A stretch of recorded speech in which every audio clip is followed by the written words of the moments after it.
Hindi ko na ulit alam kung nasaan kami. Parang malayo na kami sa Kabihasnan. Quezon na ba to? Hindi ko pa alam eh. Wala akong makitang mga karatola. Sinusundan ko lang to sila Rich eh, Apleo. Pero parang ang layo na namin sa Kabihasnan. Okay lang, naaliw naman ako. Ang ganda talaga ng mga tanawin dito eh. Ano kaya to? Mga poste, tatayo pa lang nila. Dito sa may gilid ng kalsada kung nakikita nyo. Ang Pilipinas, sa totoo lang, ang isa sa mga malaking pagsisisi ko, medyo late na din ako talaga nagmotor eh.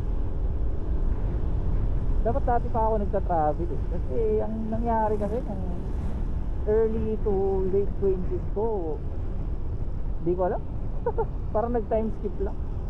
Hindi ko alam ano mga pinaggagawa ko. Pero ako ang mapapayo ko talaga sa mga kabataan, dapat kung trip nyo magtrabaho kayo. Kung trip nyo magnegosyo kayo. Pero kapag kumikita na kayo ng pera, gawa kayo ng paraan na maka-travel kayo. Kasi totoo lang, yung pagta-travel, parang nakaka-reset ka ng pagkatao mo. Yung sobrang stress ka na. Tapos pag nandito ka, pag pumipiga ka, parang nakakalimutan mo yung mga problema mo. Nag-iiba yung mga nakikita mo, nag-iiba yung amoy kada 20 meters. Pero parang akong ganun sa YouTube eh. Kung nag-iiba daw yung temperatura, yung amoy kada 20 metro. Ano na siguro, pero dito meron din naman. Parang iba talaga yung experience. Parang therapy. Ito yung therapy ko eh. So kapag ka kasi, nag-antay ka pa ng tanda ka na bago ka nag-travel, di ba? Wala ka na lakas dun eh. Hindi mo na masyadong may enjoy. Madami ka nang hindi kayang gawin. Ako, dami na pinupuntahan ng mga lugar na magaganda. Hindi pa naman ako ganun katanda, pero ito, mahirap nang magdadalaw. Kulang ka na ng energy. Parang tingin ko ng bata ako, talaga eh, kayang-kaya ko pa eh. Ngayon medyo tagilid na eh, pero okay lang. It's never too late. Pero kung may option ka, ako may nagsabi lang sa akin nun, talagang anin ko to eh. Saka hindi mahalaga kung anong motor mo. Kung magmomotor ka man, kung gusto mo magsasakyan, pwede rin naman yan. Mas trip ko lang talaga yung motor kasi ramdam mo lahat eh. Ramdam mo lahat ng kalikasan eh. Mahirap lang ng konti, pero di ba? Hindi mo kailangan mag-big break agad. Kung may pera ka, okay lang. Kung yung afford mo, bisikleta lang, pwede rin yan. Basta mag-travel ka. Habang kaya mo pa, habang bata ka pa. Kasi yung pera, kikitain mo ulit yan. Diba, yung oras mo, hindi niya babalik. Yun ang ko dun eh. Yun ang na-realize ko dun eh. Tsaka kung magmumotor ka man, ride safe, huwag kang mga mote. Okay, walang price sa mabilis. Yun lang, mabilis ka lang mamamatay, yun na yun. Nagtitid ka boss. Yung mga kayabangan na yan, ewan ko ba. Siguro blessing in disguise din. 30 na ako nagkamotor. Blessing in disguise din. Kasi ngayon talaga may control na ako eh. Wala na akong kailangan yabangan, akong kailangan angasan. Alam mo yung mga nai-miss lang ako minsan kapag kunwari, di ba, nasa highway ka. Katulad nito, mga malilinis na daan, di ba? Merong mga sumasabay sa akin na nadadama ko talaga gusto mga ipagkarera. Bahala kayo dyan, kayo na panalo, mas mabilis na motor nyo, di ba? Yun eh. Sa dulo ng araw, ang mahalaga, nakauwi ka sa inyo, di ba? Kasi doon lang nagkaka-make sense ang pagtatagol eh, di ba? Yung ano pa ba?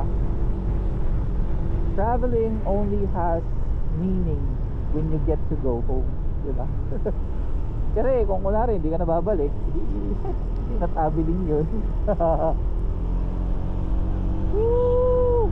Ganda dito. Tignan mo, tatlo lang kaming nandito. Oh, ayun, nagkaroon ng apat. Pero kasalubong. Ganda. Mag-travel kayo hanggat kaya nyo. Nung pandemic, doon ko lang na-realize na gusto ko palang mag-travel. Buti na lang, may mga ano din, may mga content creator na yung content ba nila more on pag-inspire. Gusto rin kumita ng mga yun, pero more yung content nila pag gumagawa sila parang more on i-inspire ka talaga nila. May mga content creator kasi puro kayabangan lang eh. Ha? Ba yun? Pero kung gusto niyo yung mga quality na mga content, lalo yung mga dati, easy ano kasi ngayon, hindi na yung mga yung pinapanood ko dati, hindi na talaga siya masyado nagmo-motovlog kasi naka-van life na siya eh. Pero kung papanoorin niyo yung mga dati niya, maaaliw din kayo. Si Boy First Time, actually nainggahan nyo ako mag Airblade dahil dun sa kanya. Meron siyang Airblade 150 kulay puti. Ay hindi, kulay pula pala. Kulay pula na Airblade 150. Ang angas, naangasan talaga ako dun. Isipin mo, ako 5'10" ako. Tapos naka Airblade ako, isipin mo lang kung gaano kaliit to. Pero okay lang, na-enjoy ko siya. Magaan siya eh, manipis. Pwede mong sinisingit kapag mga traffic sa Manila. Pero kahit anong motor mo, kahit 100cc lang yan, kahit manual, kahit automatic, huwag kang makinig sa ano ng iba. Ang mahalaga, umaandar yan, reliable, kaya kang ipunta, idalhin kung saan ka pupunta, tapos kaya kang iuwi. Yun ang mahalaga, diba? Natin ipilit yung mga hindi ko kaya mag-NMAX. Sige, kahit mabawang sa utang, mag-NMAX ako, diba? Kaya hindi ko kaya yung monthly ng big bike, pero sige, kahit ibigay ko na yung isang kidney ko. Wala namang kwenta yun, diba? Kahit ano, kasi yung mahalaga naman dyan yung experience mo, diba? Kung afford mo, walang problema. Nakakaingit nga yun, yung mga afford talaga eh. Pero wala, nakakaingit yung mga big bike eh. Pero okay na ako dito. Ito lang afford ko, hindi ako mababaon. At least focus ko ito na sila eh, diba? Kahit naman ko, hindi ako kakabahan na babatakin siya, diba? Kasi nasa akin yung nakapangalan eh. Kung hindi mo afford na butangin, huwag mo ipili, diba? Darating yan. Pero magkaroon ka ng means para mag-travel, pwede ka naman mag-commute, diba? Mag-commute. Ako dati, nung naggustuhan ko na talaga, kasi wala pa talaga ako pambili ng motor, kahit bus, travel ako, punta ng mga Laguna, pinuntahan ko yung Bato Spring, naka-bus lang ako, nakailang sakay pa ako nun, pagbaba ako ng bus, tricycle pa, pero okay lang, kasi yun yun eh, nung habol yun eh, di ba?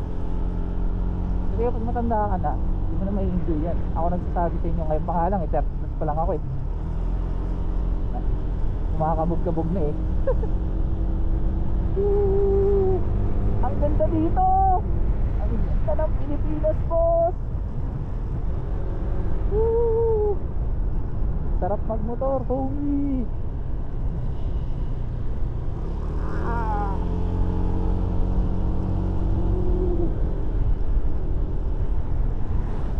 Sarap magmotor.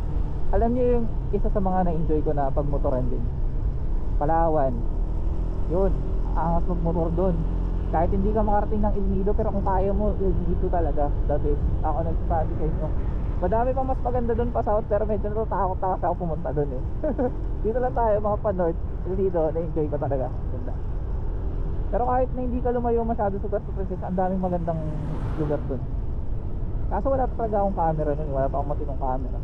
Meron akong mga cellphone video pero sobrang pixelated nung in-upload ko sa social media. Ang pangit eh. So pa yan, okay lang naman yun. Yung sa akin, mga memories na lang yun. Ito, mga pang-upload ko talaga sa social media. Kaya nag-invest talaga ako dito. Umaasa ba akong sumikat? Siguro konti, pero pag hindi, okay lang din, diba? Kasi na-enjoy ko naman to eh.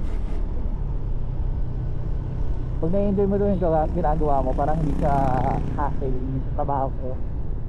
Itong sarap sa akin. Lalo yung ganyang view. Nakikita ko yung mga tropa ko. Nasa unahan ko. Yan, solve yan. Woo! Ano? Banking na kami dito, boss.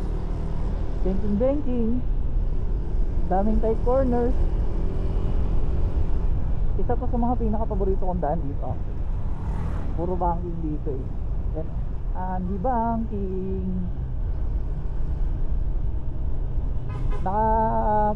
Ilang beses pa rin ako pumunta dito. Parang pangatlo ko na ata to. Pangatlong beses ko na to. Yung unang beses, kami lang dalawa na reach yung nasa unahan yung naka-ADB 150. At yung pangalawa, si Homie, si Jake, si Patrick. Kung nanonood kayo ng mga dati kong mga ina-upload, siya yun yung nagreklamo na 2 oras pa yung pasagada. Tapos ito si Leo, first time niya pupunta dito. Pangatlo ko na to. Ganda din dito sa kanila. Actually, mauban kayo. Kaso makaabutin na kami ng ulan. Pero okay lang, wala akong kabog. Ang Insta 360 X5 waterproof to, boss. Pero ano lang, may limit lang. Actually, dapat ang term pala water resistant. Yun ka. Kasi pag waterproof, di talaga pinapasa. For yun, hindi apektado talaga ng tubig. Pero may ano talaga to, water resistant ang tamang. Hindi ko alam kung bakit waterproof ang ginagamit nila. Ganda dito, Banking na kami. Pababa to, boss. Pero may mas maganda pa dito, yung napuntahan namin sa Timonan. Kaso wala talaga, hindi ko na document eh. Kasi ang ano ko lang nun, cellphone. Ganda. Saka yung mga daan dito hindi ganun kalima. Kasi yung ibang mga talaga na medyo nakakatroma, malulubak.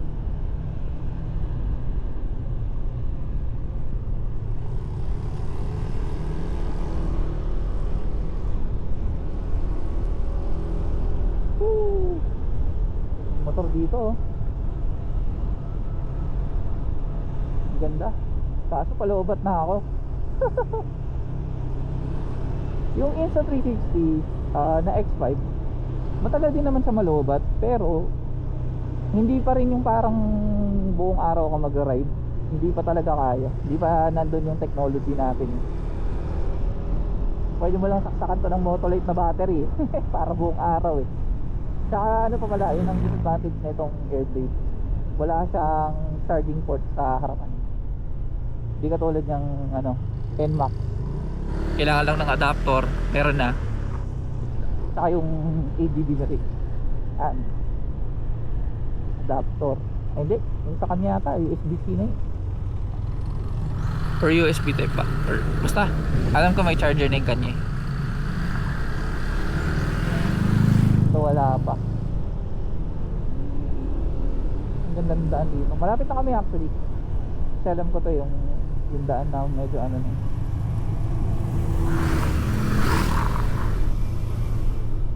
No? Mga puro banking. Puro bankingan.